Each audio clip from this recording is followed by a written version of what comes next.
Je m'appelle Claire Morel, j'ai 30 ans, et pendant presque toute ma vie, j'ai cru qu'il fallait mériter l'amour de sa propre famille. Chez nous, il y avait toujours une règle invisible. Ma petite sœur, Élise, passait avant tout le monde. Avant moi, avant les problèmes, avant la vérité. Quand nous étions enfants, je pensais que c'était normal. Si Élise cassait un vase, c'était parce qu'elle était trop jeune. Si j'obtenais les meilleures notes, mes parents disaient simplement que c'était mon devoir. Les compliments lui appartenaient, les responsabilités étaient pour moi. Avec les années, j'ai appris à ne plus attendre leur approbation. Puis j'ai rencontré Julien. Il n'était ni riche ni influent. Électricien dans une petite entreprise lyonnaise, il rentrait souvent fatigué, les mains couvertes de poussière. Mais il avait cette façon de me regarder qui me faisait oublier toutes les blessures de mon enfance. Nous nous sommes mariés 2 ans plus tard, après plusieurs mois d'attente, une nouvelle est venue bouleverser notre quotidien. J'étais enceinte. Je suis restée immobile devant le test, incapable de respirer. 2 lignes roses, 2 simples lignes qui changeaient toute une existence. Quand Julien est rentré ce soir-là, je n'ai rien dit. Je lui ai simplement tendu la petite boîte dans laquelle j'avais glissé le test. Il m'a regardé quelques secondes avant de comprendre. Ses yeux se sont remplis de larmes. C'est vrai, j'ai hoché la tête. Il m'a serré contre lui si fort que j'ai éclaté en sanglots. Pour la première fois, je me sentais exactement à ma place. Pendant plusieurs jours, nous avons parlé de prénoms, de la chambre du bébé, des promenades au parc, des vacances en famille. J'avais l'impression que le bonheur avait enfin décidé de frapper à notre porte. Je pensais naïvement que mes parents partageraient cette joie. Le dimanche suivant, nous sommes allés déjeuner chez eux. Ma mère préparait le repas. Mon père lisait son journal. Élise était déjà installée dans le salon, les yeux rivés sur son téléphone. J'avais acheté une petite paire de chaussons de bébé que j'avais emballés dans un joli papier blanc. Quand tout le monde s'est assis, j'ai pris une profonde inspiration. J'ai quelque chose à vous annoncer. Ma mère a levé les yeux. Je suis enceinte. Le silence est tombé brutalement. Pas un sourire, pas une. Félicitations, seulement des regards figés. Mon père a lentement posé son journal, ma mère m'observait, comme si je venais de commettre une faute. Puis, elle a prononcé une phrase que je n'oublierai jamais. Élise est au courant? J'ai cru avoir mal entendu. Pourquoi devrait-elle être au courant? Élise a finalement relevé la tête. Son visage semblait fermé. Ce n'était pas à toi d'avoir le premier bébé de la famille. Je me suis mise à rire nerveusement. Tu plaisantes?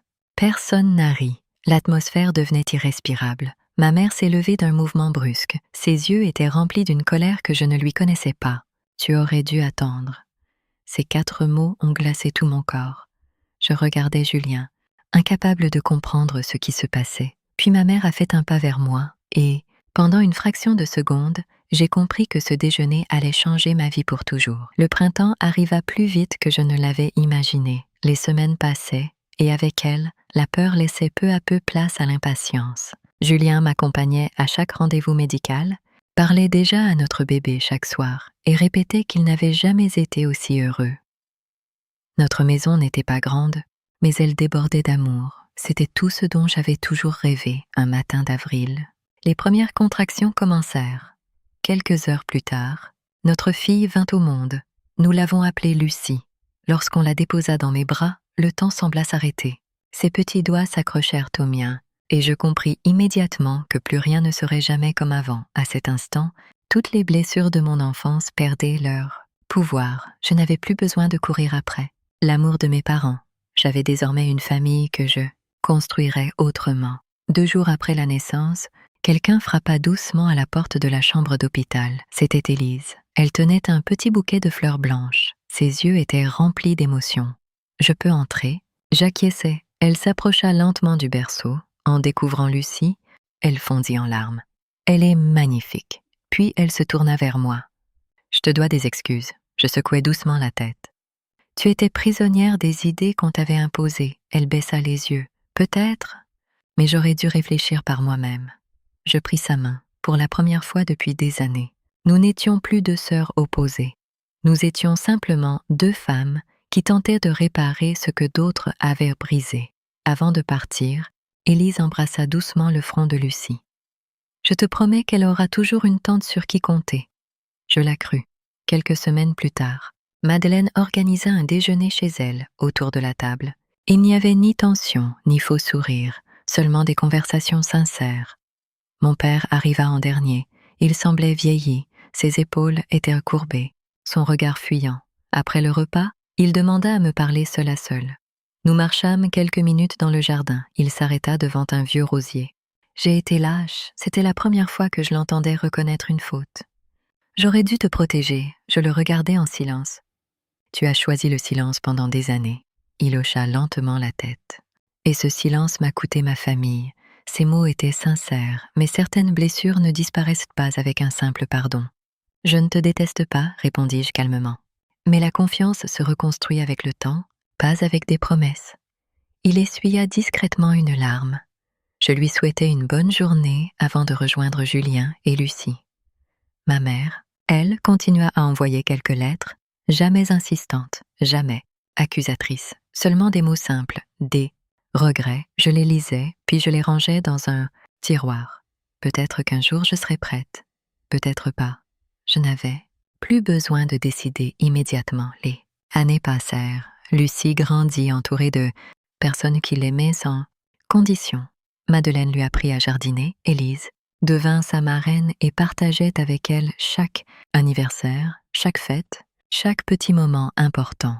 Notre maison résonnait de rire, et chaque soir, lorsque Julien me regardait avec le même sourire qu'au premier jour, je réalisais que la plus belle revanche n'était ni l'argent, ni les disputes, ni les humiliations. La plus belle revanche était d'avoir construit une vie que personne ne pourrait nous voler.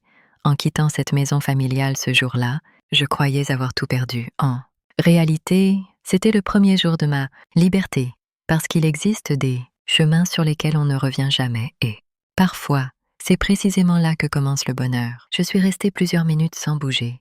L'enveloppe ouverte devant moi, le document portait la signature d'un notaire. En haut de la première page, un nom attira immédiatement mon attention. Madeleine Morel, ma grand-mère. Je ne l'avais pas vue depuis près de 15 ans. Mes parents disaient toujours qu'elle avait coupé les ponts avec toute la famille. Je n'avais jamais cherché à comprendre pourquoi. En continuant ma lecture, je sentis mon cœur s'accélérer. Il s'agissait d'un testament. Ma grand-mère y précisait qu'une partie importante de son patrimoine serait transmise au premier arrière-petit-enfant, sans distinction entre les enfants de Claire ou d'Élise. Une note manuscrite était jointe au dossier. Si tu lis ces lignes, c'est que les choses ont sûrement pris une tournure que je redoutais. L'amour ne devrait jamais dépendre de l'ordre des naissances.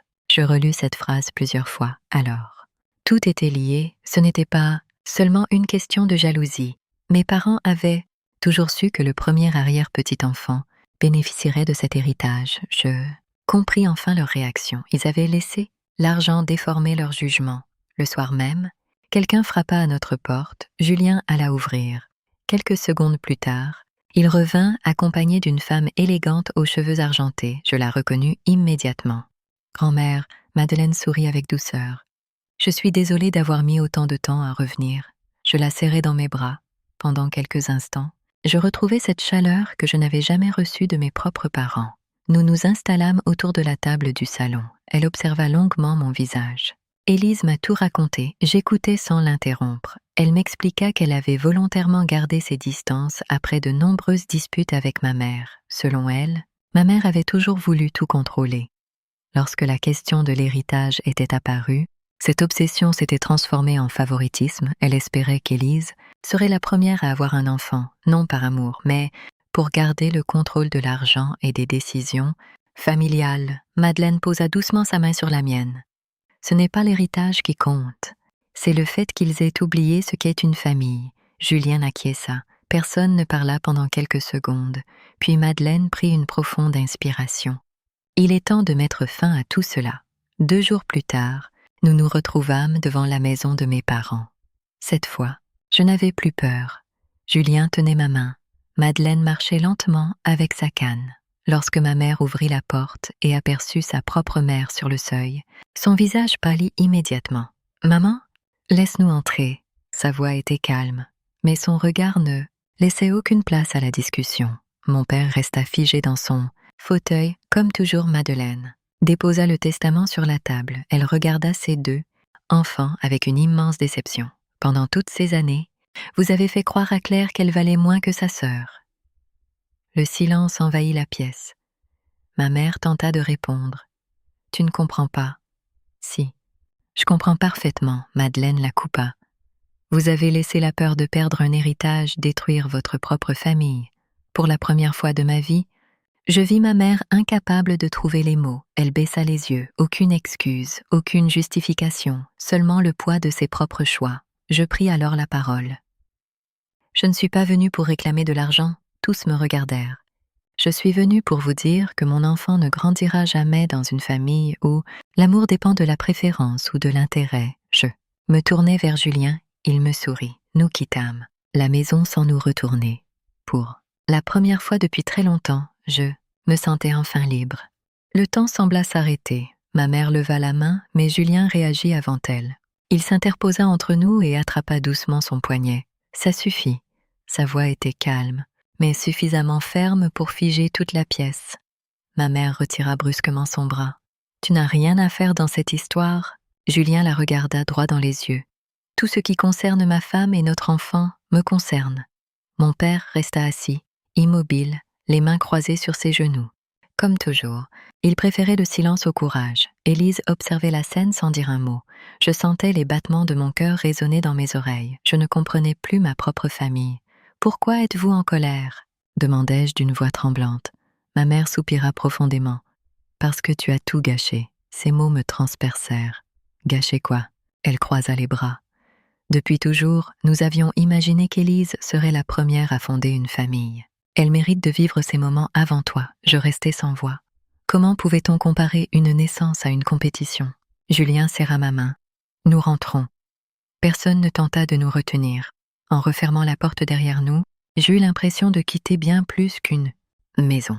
Je laissai derrière moi l'illusion d'avoir encore une famille. Les jours suivants furent étrangement silencieux. Aucun appel, aucun message, pas même une simple question pour savoir comment se passait ma grossesse. Julien faisait tout pour me changer les idées. Chaque soir, il préparait le dîner, me parlait du futur bébé et répétait que notre véritable famille était celle que nous étions en train de construire. Pourtant, une douleur persistait. On ne cesse jamais vraiment d'espérer être aimé par ses parents. Le 4e jour, mon téléphone vibra enfin. Mon cœur s'emballa. Le message venait d'Élise. « Est-ce que je peux te voir, seule ?» J'hésitai longtemps avant d'accepter. Nous retrouvâmes dans un petit café près de la place Bellecour. Elle arriva en retard, sans maquillage, les yeux rougis. Elle paraissait différente, fatiguée. Elle s'assit en face de moi sans oser me regarder. « Je suis désolée. » Je restai silencieuse. Elle inspira profondément. « Je sais que tu me détestes. Je ne te déteste pas. Je ne te comprends plus. » Ses yeux se remplirent de larmes. Moi non plus. Je ne me comprends plus. Pour la première fois de sa vie, Élise semblait vulnérable. Elle m'avoua alors quelque chose que je n'aurais jamais imaginé. Depuis son enfance, notre mère lui répétait qu'elle devait être parfaite, la plus belle, la plus brillante, la première en tout. Même lorsqu'elle ne voulait pas participer à cette rivalité, notre mère trouvait toujours un moyen de comparer nos vies. Peu à peu, Élise avait fini par croire que tout cela était normal. « Quand tu as annoncé ta grossesse ?» J'ai répété exactement ce que maman disait depuis des années. Sa voix se brisa, mais en rentrant chez moi, j'ai compris à quel point tout ça était absurde. Je voyais enfin une sœur, et non plus une rivale. Avant de partir, elle glissa une enveloppe sur la table. « Tu devrais lire ça. » Je la regardais, surprise. « Qu'est-ce que c'est ?» Je l'ai trouvé dans le bureau de papa. Je pense que tu as le droit de savoir, elle. Se leva sans attendre ma réponse. Je restai seule. Devant cette enveloppe épaisse, à l'intérieur, se trouvait une copie d'un document officiel. En lisant les premières lignes, mon souffle se coupa. Ce n'était pas seulement une histoire de favoritisme. Mes parents me cachaient un secret depuis plus de 20 ans, un secret capable de détruire tout ce que je croyais savoir sur ma famille.